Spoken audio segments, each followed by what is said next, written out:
talking a little bit off camera about how, with your experience with being incarcerated and dealing with people that have lived that type of life, how that has changed your viewpoint and perspective on the imagery you have to uphold while being a woman as well as being a business person.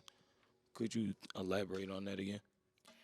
Yeah, I mean, I think business is the type of sport where you definitely have different ways of moving, I mean, as a male or as a female, Mm, right?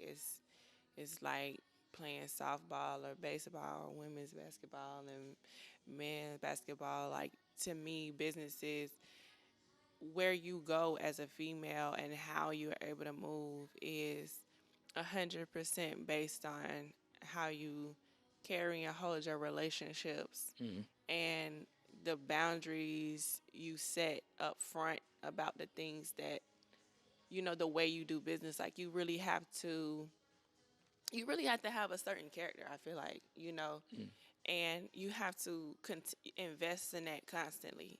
Like, you really don't get but one and a half, two times to slip into a situation where your respect is compromised. Mm. And, obviously we say like your face card is compromised. So I know it was always important to me moving around as like a young female and, having being in certain places and being around, money or certain people, you you're gonna automatically, well, I ain't gonna say automatically because I don't think I automatically got that, but it's easy to get the reputation that if you have things as a female or if you're moving around with money or you doing certain things in business and you're making moves, that you're doing something for it or you Yeah. got somebody sponsoring you. Now, like, that's not taboo, but like Mm. 10 years ago it was very taboo to be any type of successful without a dude, Yeah. associating yourself. And so, yeah, I I have kept the associations between, what my private life might be, is not public information. For sure. I've been specific about how I move around in social circles even, Mm. and then also like being consistent with how you handle your relationships with people of the opposite sex, older and younger. Because in business, most of my peers are, and they are always like in their 40s, 50s, and 60s. So, Mm. being upfront about what your demeanor has to be. I mean, because anybody can consider that you want something, Mm. you need something, you trying to start something, maybe you need some investment capital, maybe you just need some information. And I do know of women who, are no longer in business because it got too hard for them mentally because you compromise. Yeah. Like, you compromise yourself so much that you start to wonder if you really made it somewhere, or Mm.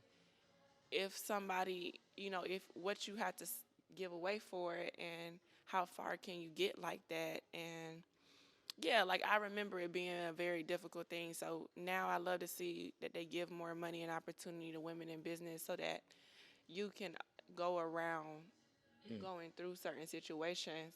But I mean, obviously now too, people want to be like kept, and they would rather have a man, help. Like, that's not taboo. So Mm. that's interesting to see that now too. But yeah, like, I know that I had that in my mind, and it was very important to me to keep a certain reputation and a respect with everybody around the city and the community and in my social circles. And I'm very fortunate.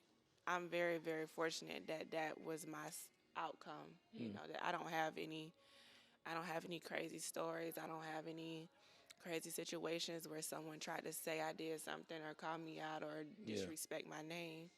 But I think it's important for people, and especially girls at the time, to see that. Like, oh, like, it's females that move around here and get shit done, Yeah. who really they running shit. Like For sure. they not compromising. So like that's not the way. And most of the time, people just need to see that that's not the way, and then they figure out a new way. Um, but that was something I really I know I really invested in that while building my career in Orlando, and